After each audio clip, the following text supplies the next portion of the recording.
मैं प्रवक्ता गौरव कुमार मित्तल, विद्युत अभियांत्रिकी, जीपीसी करौली। आज हम factor affecting resistivity such as alloying के बारे में पढ़ेंगे कि फैक्टर अफेक्टिंग रेजिस्टिविटी को अलोइंग कैसे अफेक्ट करता है। सबसे पहले अपन जानेंगे कि चालक पदार्थ क्या होते हैं, और उसके बाद अपन जानेंगे कि प्रतिरोध को कौन कौन से पदार्थ प्रतिरोध को कैसे कैसे इफेक्ट किया जा सकता है, लंबाई के द्वारा, अनुप्रस्थ काट के क्षेत्रफल द्वारा और पदार्थ के द्वारा। उसके बाद अपन पढ़ेंगे कि रजिस्टिविटी क्या होती है, और रजिस्टिविटी के बाद में अपन पढ़ेंगे कि उसको अलोइंग कैसे इफेक्ट करती है। तो सबसे पहले अपन देखेंगे कि चालक पदार्थ क्या होते हैं। चालक पदार्थ वह पदार्थ होते हैं जिनके अक्रॉस में विद्युत विभव लगाने पर विद्युत धारा प्रवाहित होती है। चालक पदार्थ वह पदार्थ होते हैं जिसमें विद्युत विभव लगाने पर एक विद्युत धारा प्रवाहित होती है, उसे चालक पदार्थ कहते हैं। जिस पदार्थ में दिए गए विद्युत विभव पर सबसे अधिक विद्युत धारा प्रवाहित होती है उसे सबसे अच्छा चालक माना जाता है। मतलब कि कोई पदार्थ दिए हुआ है और उसमें अलग अलग पदार्थ दिए हुए हैं, उसमें विद्युत विभव लगाया जाता है, तो जिसमें सबसे अधिक विद्युत धारा प्रवाहित होती है उसे सबसे अच्छा चालक माना जाता है। सभी धातुएं विद्युत की चालक होती हैं। धातुएं जो होती हैं वो विद्युत की चालक होती हैं। चांदी चांदी एवं एल्युमिनियम चांदी, एल्युमिनियम, तावा ये विद्युत के अच्छे चालक माने जाते हैं, क्योंकि इनमें विद्युत धारा अधिक प्रवाहित होती है। सेम विद्युत विभव पर अधिक विद्युत धारा प्रवाहित होती है। स्वचालक पदार्थों की विद्युत चालकता अधिक होती है, तथा स्वचालक पदार्थों की विद्युत चालकता उच्च ताप का गुण होता है। धातुओं में अच्छी स्वचालकता होती है और उच्च ताप का गुण होता है। चांदी की विद्युत चालकता 20 डिग्री सेंटीग्रेड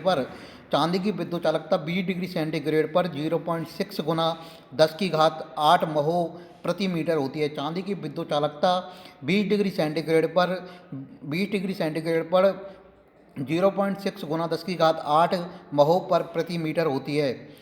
धातुओं की उच्च चालकता उसमें उपस्थित स्वतंत्र इलेक्ट्रॉनों के कारण होती है। धातुओं में उच्च विद्युत चालकता उसमें उपस्थित स्वतंत्र इलेक्ट्रॉनों के कारण होती है।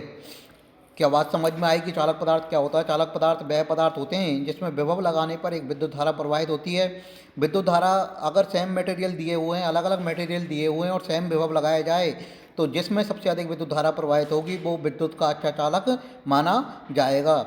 जैसे कि तांबा, एल्युमिनियम और चांदी विद्युत के अच्छे चालक हैं, क्योंकि इनमें सेम विद्युत विभव लगाने पर विद्युत धारा अधिक प्रवाहित होती है। धातुएं विद्युत की अच्छी चालक मानी जाती हैं तथा इनमें उच्च ताप का गुण होता है, इसलिए इन्हें चालक पदार्थ कहा जाता है। चालक पदार्थ कहा जाता है। और अपन अब देखेंगे कि प्रतिरोध क्या होता है। जब किसी चालक के सिरों के मध्य विभवांतर लगाया जाता है तो उसमें मुक्त इलेक्ट्रॉन एक सिरे से दूसरे सिरे की ओर गति करते हैं। जब किसी चालक के सिरों के मध्य विभवांतर स्थापित किया जाता है तो मुक्त इलेक्ट्रॉन एक सिरे से दूसरे सिरे की ओर गति करते हैं, अर्थात चालक में विद्युत धारा प्रवाहित होने लगती है। मुक्त इलेक्ट्रॉन अपनी गति में आयनों से टकराते हैं और परमाणुबद्ध इलेक्ट्रॉन के कारण प्रतिकर्षण बल भी अनुभव करते हैं, और परमाणुओं के बद्ध इलेक्ट्रॉनों के कारण प्रतिकर्षण बल भी अनुभव करते हैं। इन मुक्त इलेक्ट्रॉनों की गति में इस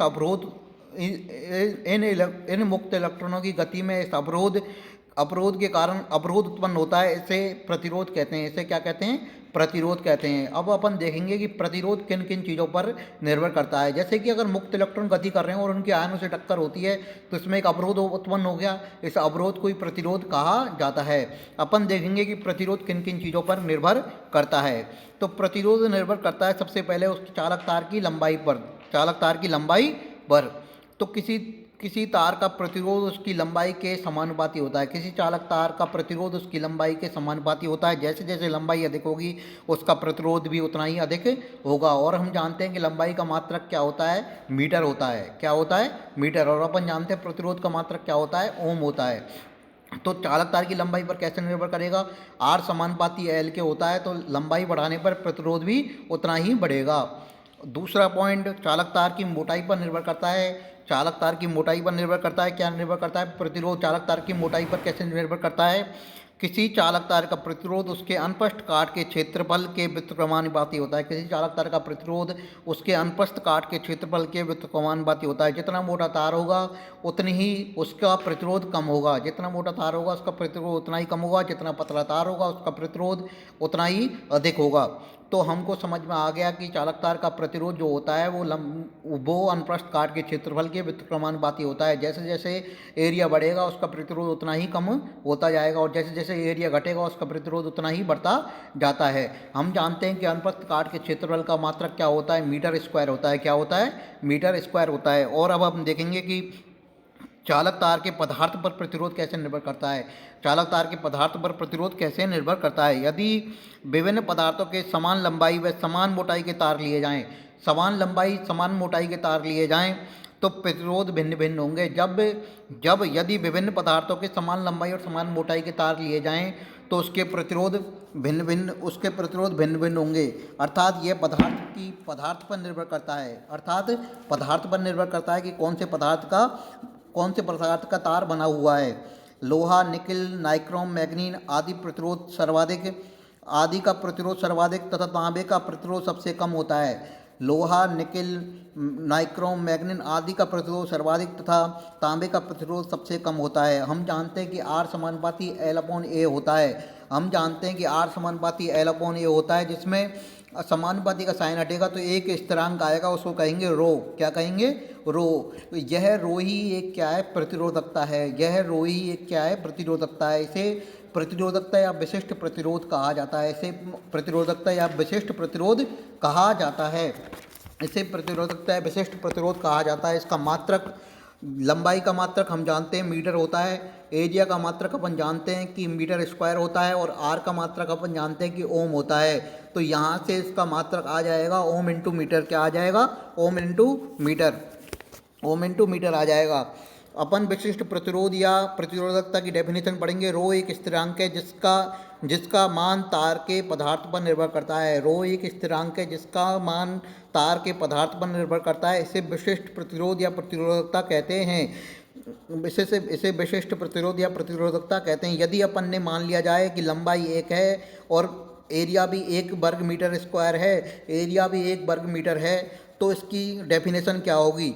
अतः किसी चालक पदार्थ का प्रतिरोधकता उस पदार्थ के 1 मीटर लंबे तथा 1 वर्ग मीटर अनुप्रस्थ काट के क्षेत्रफल वाले तार के प्रतिरोध के बराबर होगा। अर्थात समझने की कोशिश करें कि यदि किसी चालक तार का प्रतिरोधकता उस पदार्थ के 1 मीटर लंबे तथा 1 मीटर स्क्वायर अनुप्रस्थ काट के क्षेत्रफल वाले तार के प्रतिरोध के बराबर होती है। किसी चालक तार की प्रतिरोधकता उस चालक तार के 1 मीटर लंबे तथा 1 मीटर स्क्वायर अनुप्रस्थ काट के क्षेत्रफल वाले तार के प्रतिरोध के बराबर होती है। इसका मात्रक ओम इंटू मीटर होता है। इसका मात्रक ओम इंटू मीटर होता है। और अपन देखते हैं कि चालक तार का प्रतिरोधकता अलोइंग पर कैसे इफेक्ट करता है। Allowing is another factor which affect resistivity of a material. Allowing एक ऐसा फैक्टर है जो मटेरियल की रेजिस्टिविटी को अफेक्ट करता है। अगर कोई पदार्थ उसमें अलोय कर दिया जाता है, मिला दिया जाता है, तो उसकी रेजिस्टिविटी चेंज हो जाती है। बाई एडिंग सम इम्प्योरिटीज मतलब कोई अशुद्धि मिलाई जाती है। Small percentage of some other material, एक बहुत कम मात्रा में अदर मटेरियल मिलाया जाता है तो to a metal its resistivity can increase. इसके मेटल की रेजिस्टिविटी इंक्रीज हो जाती है। अलाउइंग एक ऐसा फैक्टर है जो रेजिस्टिविटी को अफेक्ट करता है। इसमें एक स्मॉल अमाउंट की इम्प्योरिटी मिलाई जाती है जिससे इसकी रेजिस्टिविटी इंक्रीज हो जाती है। Alloying have a higher resistivity than pure base material. Alloying जो मटेरियल बनता है उसकी रेजिस्टिविटी प्योर बेस मटेरियल से ज़्यादा होती है। एक प्योर बेस मटेरियल से ज़्यादा होती है। At the same time when a metal is alloyed, at the same time उसी समय पे एक मेटल जो अलॉयड किया गया है, its also acquire property like higher mechanical strength. एक हायर मैकेनिकल स्ट्रेंथ, अलॉय जो मटेरियल होता है वो प्योर वैसे बेस मटेरियल से ज़्यादा हायर मैकेनिकल स्ट्रेंथ रखता है, which are needed to certain applications, जो कि सर्टेन एप्लीकेशन के लिए आवश्यक होता है। For example when copper is alloyed with zinc, जब कॉपर को जिंक से के साथ अलॉयड किया जाता है तो अलॉयड मटेरियल इज कॉल्ड, जो अलॉयड मटेरियल बनता है उसको ब्रास कहा जाता है, जिसमें 60% कॉपर होता है और 40% जिंक होता है। जो अलॉयड मटेरियल जो बनता है उसको ब्रास कहा जाता है, जिसमें 60% कॉपर होता है, 40% जिंक होता है। By alloying copper with zinc its resistivity increase. अपन ने पहले पढ़ चुके हैं कि अलॉयड जो मटेरियल होता है उसके प्योर बेस मटेरियल से उसकी रेसिस्टिविटी ज़्यादा होती है। मतलब कि कॉपर और जिंक का जो ब्रास बना था, कॉपर और जिंक को मिलाने से जो ब्रास बना था उसकी रेसिस्टिविटी इंक्रीज हो जाती है और उसकी कंडक्टिविटी डिक्रीज हो जाती है। कंडक्टिविटी कितने टाइम से डिक्रीज हो जाती है? 4 टाइम्स डिक्रीज हो जाती है। उसकी अलॉयड जो मटेरियल बनता है उसकी रेसिस्टिविटी इंक्रीज हो जाती है और उसकी कंडक्टिविटी डिक्रीज हो जाती है। But tensile strength of brass is much more, tensile strength of brass is much more than the copper. Tensile strength उसकी इंक्रीज हो जाती है, अलॉयड जो मटेरियल बनता है उसकी टेंसाइल स्ट्रेंथ इंक्रीज हो जाती है। अपन दोबारा देखेंगे कि अलोइंग क्या चीज़ है। अलोइंग इज अनदर फैक्टर, एक अलोइंग दूसरा फैक्टर है जो रेजिस्टिविटी को अफेक्ट करता है, जो रेजिस्टिविटी को अफेक्ट करता है। अब अपन एक प्योर बेस मटेरियल लेंगे, उसमें कुछ मात्रा में एक इम्प्योरिटीज मिला देंगे, जिससे वो क्या बन जाएगा, एक अलॉयड मटेरियल बन जाएगा, एक अलॉयड मटेरियल बन जाएगा। और अलॉयड मटेरियल की जो रेजिस्टिविटी है उसकी इंक्रीज हो जाती है। अलॉयड मटेरियल की रेजिस्टिविटी प्योर बेस मटेरियल से इंक्रीज हो जाती है, ये अपन पढ़ चुके हैं। At the same time when a metal is alloyed with when a metal is alloyed its also require it also acquire properties like higher mechanical strength. Alloyed जो मटेरियल होता है वो प्योर बेस मेटल की तुलना में higher mechanical strength रखता है, which are needed for certain applications. जो फिक्स एप्लीकेशन है उनके लिए अपन यूज ले सकते हैं। जैसे एक एग्जांपल अपन देखते हैं, जब copper is alloyed with zinc, copper को जिंक के साथ अलॉयड किया जाता है तो एक नया मटेरियल बनता है। जो अलॉयड मटेरियल, जो नया मटेरियल बनता है उसको ब्रास कहा जाता है, जिसमें 60% कॉपर होता है और 40% जिंक होती है। जो अलॉयड मटेरियल है उसकी रेजिस्टिविटी इंक्रीज हो जाती है और जिसकी कंडक्टिविटी 4 टाइम्स डिक्रीज हो जाती है। जो प्योर बेस मटेरियल था उससे 4 टाइम्स कंडक्टिविटी डिक्रीज हो जाती है।